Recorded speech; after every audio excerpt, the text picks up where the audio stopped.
Acompanhe com fé então a leitura da palavra de Deus. Lucas capítulo 14, versículo 15.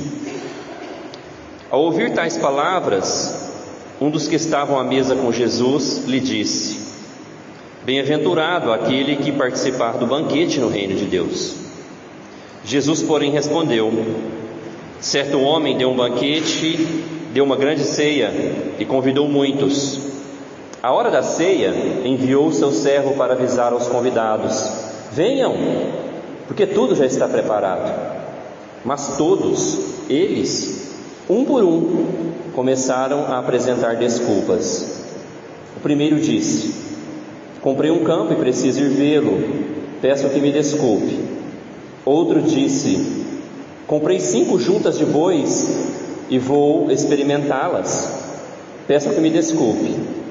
E outro disse: Casei-me e por isso não posso ir. O servo voltou e contou tudo ao seu senhor. Então, irado, o dono da casa disse ao seu servo: Saia depressa para as ruas e becos da cidade e traga para cá os pobres, os aleijados, os cegos e os coxos.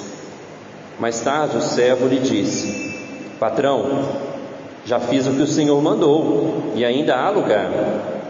Então o senhor disse ao servo: Saia pelos caminhos e atalhos e obrigue todos a entrar, para que a minha casa fique cheia. Porque digo a vocês que nenhum daqueles homens que foram convidados provará a minha ceia. Oremos. Senhor Deus, fala ao nosso coração, como nós precisamos da Tua palavra, Deus, como o nosso coração é enganoso, como a nossa vida desagrada ao Senhor. A nossa esperança é ouvir a Tua voz, a nossa esperança é a Tua palavra, para que nós possamos não dar nenhuma desculpa, aceitar o Teu convite e viver nessa esperança. Então essa noite é especial para mim e dos meus irmãos, em nome de Jesus, pelo poder do Teu Espírito. Amém. Meus irmãos, qual foi a festa, depois você me conta, tá? Mais chique que você já participou na sua vida? Qual foi o lugar mais bonito que você já foi numa festa de casamento? Tinha muita comida? A comida estava boa? Geralmente festas de casamento, devido à situação econômica, né, não dá para convidar todo mundo. Às vezes a igreja é pequena, o orçamento está pequeno e alguns ficam de fora, né? E a gente fica chateado, não é verdade? Às vezes a gente pensa que vai ser convidado e não é convidado. A gente tem que entender os casais, não dá para chamar todo mundo, né, gente? Orçamento pequeno. Mas essa noite o texto nos revela que na maior festa do mundo que vai acontecer, cabe todo mundo. Só fica de que fora quem quer. Todo mundo é convidado, todo mundo é bem-vindo. E eu chamo de o maior banquete da história, que é o banquete do reino de Deus. E assustadoramente, nesse banquete, eu e você é convidado. Que maravilha, né? Por que assustadoramente? Porque nós não merecíamos esse convite. Nós não somos dignos dessa festa. Imagina, essa festa que nós lemos em Apocalipse 19 é a festa do casamento de Jesus. Nós não deveríamos estar lá, não é verdade? Aqui nós vemos, meus irmãos, esse contexto, para vocês entenderem melhor essa parábola. Jesus, ele estava numa festa, ou ele estava no mínimo num jantar, a gente não sabe, mas diz que Jesus começa a reparar os convidados. É interessante que Jesus era muito observador. Ele chegava nos lugares normalmente e ficava olhando. E diz que as pessoas chegavam na festa e procuravam os primeiros lugares, procuravam os lugares de destaque. E Jesus começa a falar assim: olha, quando chegar numa festa, não procure os lugares de destaque. E daí Jesus continua o seu discurso e fala assim: quando você der um banquete, não convida os ricos, convida aqueles que não podem dar nada para você em troca. E daí Jesus vai citar: convida os pobres, os cegos, os aleijados, aqueles que não têm como te recompensar. Daí sim vocês vão ter um galardão na ressurreição dos justos.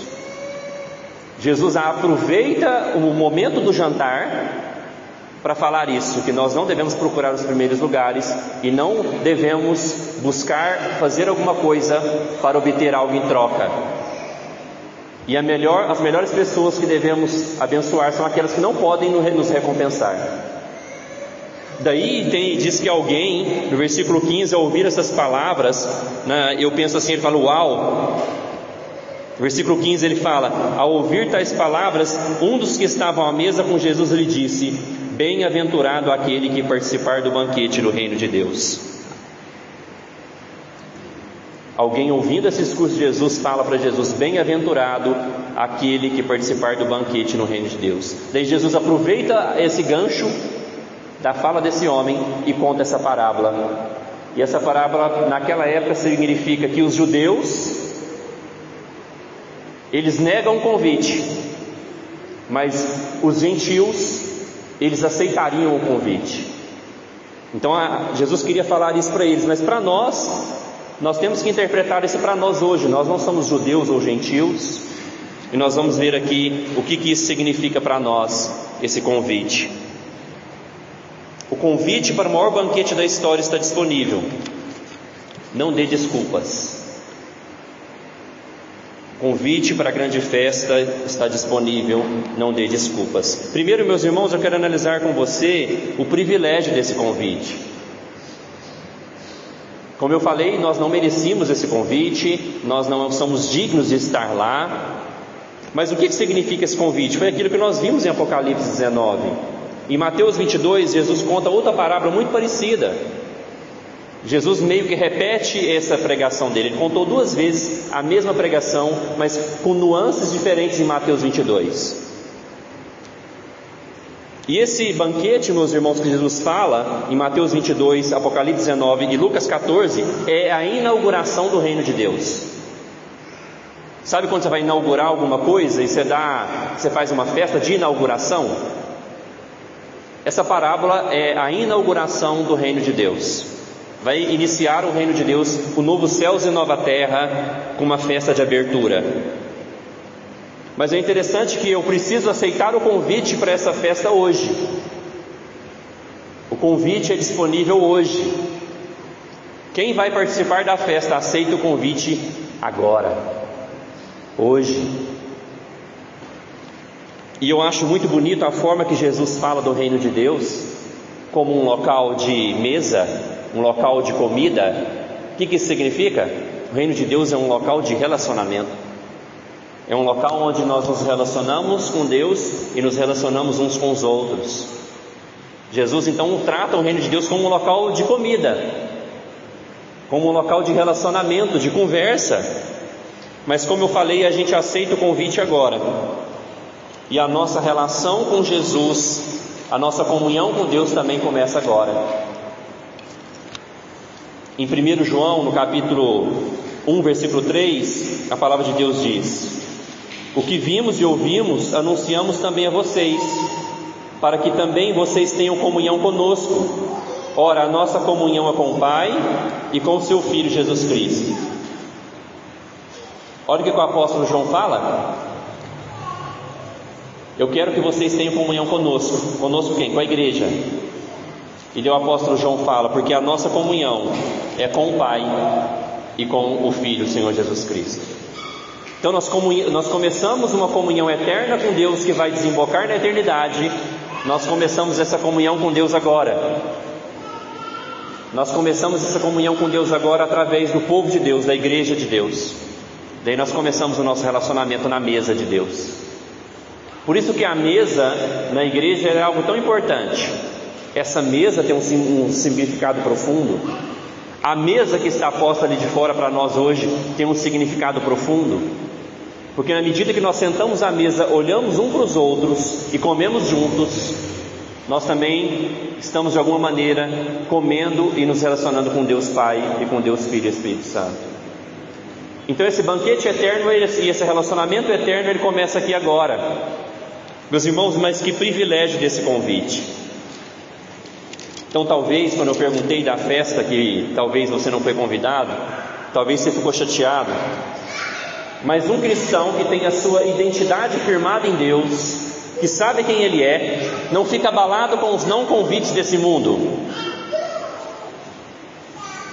Então, se alguém não te convida para uma grande festa, não precisa ficar triste não. A maior festa do mundo você já foi convidado. E quando você tem certeza da sua identidade em Deus, os não convites desse mundo não te abalam tanto, porque você sabe que o Senhor Deus te faz o convite. Meus irmãos, mas como eu falei, a nossa preparação ela começa agora para esse dia. Em Mateus 22, quando Jesus conta essa parábola com nuances diferentes, Ele diz que uma pessoa em Mateus 22, nessa parábola, precisa ser retirada da festa. Talvez você lembre. Porque diz que tem uma pessoa que entra na festa, mas ela não está com as vestes adequadas. Diz que ela não está com as vestes nupciais. O que seria isso? Ela não está com as vestes de Cristo e não está com as vestes de santificação. Então o convite é agora. A preparação começa agora, para que a gente não seja desqualificado no dia da grande festa. Então em Mateus 22 diz que uma pessoa precisa ser retirada da festa, porque não está com vestes adequadas. Quais são as vestes? Para participar do banquete que nós não somos dignos, as vestes de Cristo, as vestes de santidade. Então a preparação para esse convite começa agora. Já ouviu isso quando você é convidado para um casamento? As mulheres já começam a pensar no vestido, né? Ainda mais se é noiva. Os homens a gente não preocupa tanto, né? A gente prepara algumas horas antes, a gente escolhe o que vai vestir, né? Mas para essa grande festa não dá para você chegar no grande dia despreparado. Você precisa estar vestido de Cristo, coberto pelas vestes de Cristo e em santificação. Meus irmãos, o versículo 17 diz que o dono da casa, ele enviou seus servos. Olha o versículo 17. A hora da ceia, enviou o seu servo para avisar aos convidados: venham, porque tudo já está preparado. Deus ele vem enviando os seus servos desde o início. Quais foram os primeiros enviados para avisar o povo de Deus? Os patriarcas. Depois Deus envia os profetas para pregar a palavra de Deus. Depois o próprio dono da festa vem. Quem? Jesus. O próprio Jesus vem para convidar os pecadores. Depois Deus prepara os seus apóstolos. Hoje, pastores e missionários. O trabalho de um pastor é como se fosse um carteiro que está batendo nos corações e falando: olha, Deus tem um convite para você. E qual que é o convite, meus irmãos? O convite do Evangelho. Jesus, quando ele estava na terra e ele pregava o Evangelho, em Marcos 1,15 diz que ele falava assim: arrependei-vos e creia no Evangelho. Esse é o convite que a gente faz para as pessoas. Esse é o convite que um pastor faz hoje para as pessoas: arrependa dos seus pecados e creia no Evangelho. O que é o Evangelho? Jesus morreu naquela cruz para pagar seus pecados, ressuscitou no terceiro dia. Se você crê, os seus pecados estão perdoados e você é bem-vindo nesse banquete. Então hoje os servos que estão convidando as pessoas sou eu. E o convite é: venha, Deus perdoa você. Venha, tem um lugar para você nessa mesa. Mas meus irmãos, aqui a gente vê a negação do homem. Veja o versículo 18, que mais todos eles, um por um, começam a apresentar desculpas. O homem natural nega o convite. Em Romanos 3, no versículo 10, fala o seguinte: como está escrito, não há um justo, nenhum sequer, não há quem entenda, não há quem busque a Deus. Todos se extraviaram e juntamente se tornaram inúteis. Não há quem faça o bem, não há um sequer. Romanos 3 mostra que o homem natural, todos negam o convite da graça. Romanos 3,10 fala que não há um que busque a Deus. E aqui na parábola Jesus fala, um por um começaram a dar desculpas.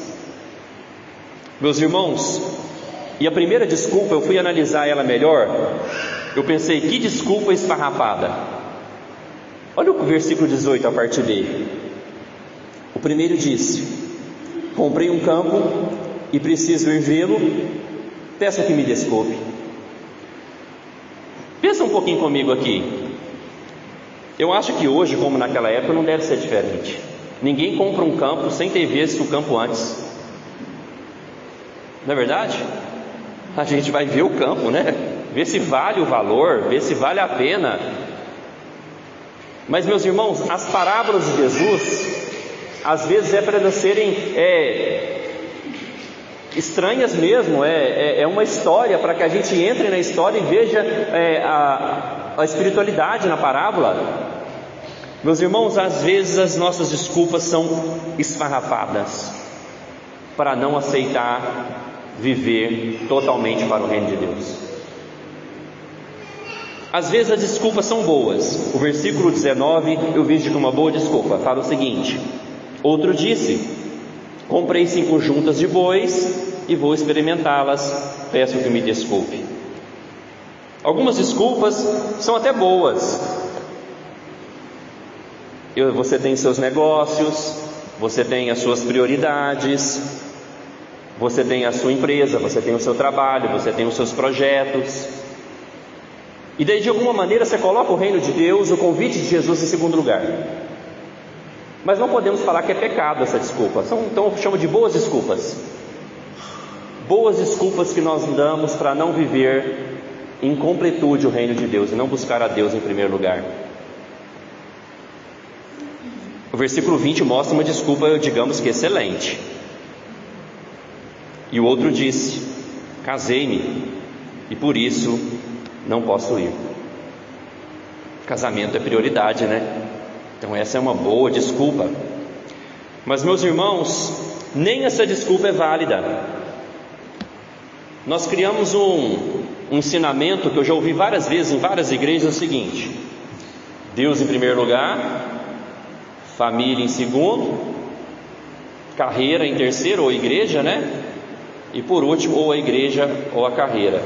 Irmãos, essa dicotomia, essa divisão não existe. Não existe. Nós somos chamados para que tudo na nossa vida seja para o reino de Deus. Então, se eu faço uma escolha para o bem da minha família, automaticamente eu estou pensando no bem da igreja. Se eu faço uma escolha de carreira, automaticamente eu estou pensando no reino de Deus. Se eu faço uma escolha de um relacionamento, automaticamente eu estou pensando na igreja, eu estou pensando no reino de Deus, eu estou pensando na minha família, tudo engloba na vida de um cristão a glória de Deus. Não há essa diferença, essa divisão, primeiro, segundo, terceiro, tudo está englobado. Assim é a vida do cristão. Mas aqui nós vemos, meus irmãos, esses exemplos, desculpas esfarrapadas, boas desculpas, uma excelente desculpa, mostrando que os homens, na verdade, não querem viver o reino de Deus. Eles amam o pecado, eles amam os banquetes desse mundo, eles amam as trevas. E qualquer coisa que eu coloco Deus e o seu reino em segundo lugar está errado. Até o meu casamento. Porque o meu casamento também tem que ser para a glória de Deus. Não é essa divisão na vida de um cristão. Tudo está englobado. Por exemplo, se um jovem passa na faculdade no Acre, ele tem que pensar: lá tem uma igreja para me frequentar boa? Lá eu vou ter alguém para me acolher? Minha família está de acordo? Vai glorificar a Deus a minha ida para o Acre? Então, meus irmãos, tudo na nossa vida tem que ser colocado o reino de Deus em primeiro lugar, e tudo está englobado de maneira cíclica, de maneira junta. O próprio Senhor Jesus disse em Mateus 6,33: buscai o reino de Deus em primeiro lugar, e as demais coisas serão acrescentadas. Então, nenhuma dessas desculpas poderiam ser dadas, meus irmãos. O reino de Deus tem que vir em primeiro lugar. Aqui vai dizer, meus irmãos, que o dono da casa, ele ficou irado com essas desculpas. O dono da casa aqui é quem? Está claro na parábola, né? É Deus Pai. Deus fica irado com as nossas desculpas para não viver na plenitude o reino de Deus. Meus irmãos, às vezes nós damos desculpas esfarrapadas, não é mesmo? Eu vou contar uma para vocês que vocês não conhecem, então posso falar. Convidei uma pessoa para ir no culto. Ela falou que não poderia ir porque ia fazer sabão. Fazer sabão.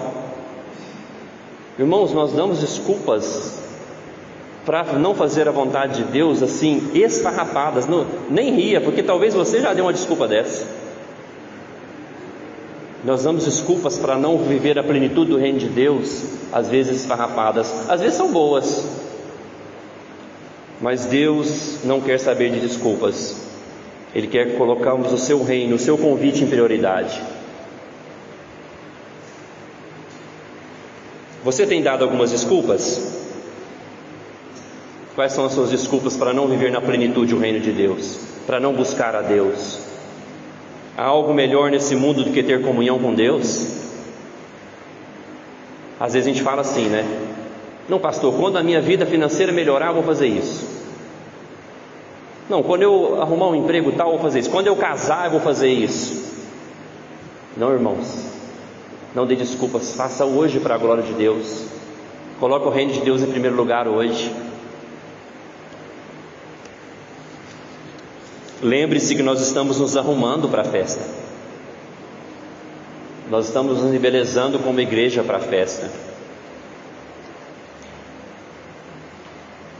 Mas aí o que acontece? O dono da casa fica irado e manda o servo: você vai ter que chamar outras pessoas. Versículo 21. O servo voltou e contou tudo ao seu senhor.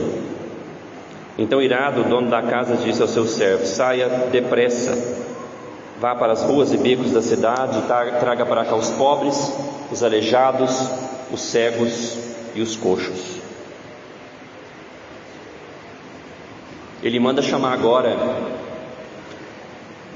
aqueles que ninguém chamaria. Não sei se você sabe, essas pessoas aqui com defeitos físicos, eles não poderiam nem entrar no templo, sabia? A lei de Levítico fala que pessoas com defeito não poderiam ser sacerdotes. Eles não poderiam entrar no templo, eles eram defeituosos, proibidos. Mas, meus irmãos, essa parábola, como eu falei, ela trata de questões espirituais, mostrando realidades, coisas físicas, mostrando que os que negam, eles acham que não precisam do convite. Os que negam acham que tem algo melhor nesse mundo do que a vontade de Deus. Então, Deus manda chamar aqueles que são indignos, aqueles que se sentiriam honrados por tal convite, aqueles que se sentiriam abençoados pelo convite e não teria mais nada mais importante do que ir à festa, porque os outros, como acham que são bons, acham que tem alguma coisa melhor nesse mundo, negam o convite. Os indignos, eles não têm nada, eles se sentem indignos, então eles se sentem tão honrados, tão abençoados pelo convite, que eles aceitam o convite da graça na hora. Aqueles que ninguém convidaria, aqueles que não poderiam ser sacerdotes de Deus. Os indignos são aqueles que são incapazes de ser levados, aqueles que não podem. Os pobres, aqueles que têm certeza dos seus pecados e carecem da glória de Deus, sabem da sua pobreza espiritual, sabem que carecem da glória de Deus, sabem que seus pecados são horríveis. Então, quando eles recebem o convite, eles aceitam. Os aleijados, aquele que não anda, ou seja, aquele que sabe que ele não é capaz de ir sozinho, ele sabe que ele precisa ser carregado por Deus, ele quer ir. Os cegos, aqueles que sabem que precisam ser guiados, são cegos, como ovelhas perdidas, eles precisam ser guiados, então eles aceitam o convite. Os coxos, aqueles que têm defeitos e sabem disso. Meus irmãos, o convite da graça é para ter comunhão com Deus, são para pecadores. Então os corruptos, os idólatras, os avarentos, os que têm problemas sexuais, com sexualidade, homossexuais, lésbicas, aqueles que estão em fornicação, os que estão numa falsa religião, os carentes da graça de Deus, aqueles que sabem de seus pecados, podem vir, podem entrar. O convite é para você, que sabe da sua pequenez, da sua fraqueza, da sua cegueira, dos seus pecados terríveis. Você pode vir. Tem um lugar para você na mesa. Porque todo aquele que se arrepender e crer é bem-vindo. Todo aquele que se arrepender e crer é bem-vindo. Deus não faz acepção de pessoas. Nós não aceitaríamos essas pessoas no nosso banquete, talvez. A gente escolhe a dedo os convidados, não é mesmo? Deus chama os indignos, aqueles que ninguém chamaria. Mas, meus irmãos, ainda assim tinha lugar. E aí no versículo 22, o servo, ele, depois de fazer o convite dos pobres, aleijados, cegos e coxos, diz que o servo disse: patrão, já fiz o que o Senhor mandou e ainda há lugar. Então o Senhor disse ao servo: saia pelos caminhos e atalhos e obrigue todos a entrar, para que a minha casa fique cheia. Porque digo a vocês que nenhum daqueles homens que foram convidados provará a minha ceia. A casa tem que ficar cheia. Sabe por quê? O dono da festa não pode ser envergonhado. A glória dele está em jogo. Imagina você dar uma festa de aniversário, não aparece ninguém, você vai ficar triste, né? Deus, a glória dele está em jogo, então a casa vai ficar cheia. Aqueles que negam o convite, aqueles que negam a obedecer, a colocar Deus em primeiro lugar, Ele vai chamar outro no seu lugar, Ele vai chamar outras pessoas, Ele vai usar outras pessoas. Se você não quiser viver o que Deus tem para você, como o reino de Deus em primeiro lugar, Ele vai usar outras pessoas, vai chamar outros, piores do que você, menos capazes do que você, mas para que Ele seja glorificado, Ele chama, Ele perdoa, Ele capacita e Ele usa os pobres, cegos, aleijados e coxos. Diz inclusive aqui que Ele manda obrigar a eles a entrar. Essa palavra obrigar seria mais ou menos compelir, convencer. É assim que Ele fez conosco, não é mesmo?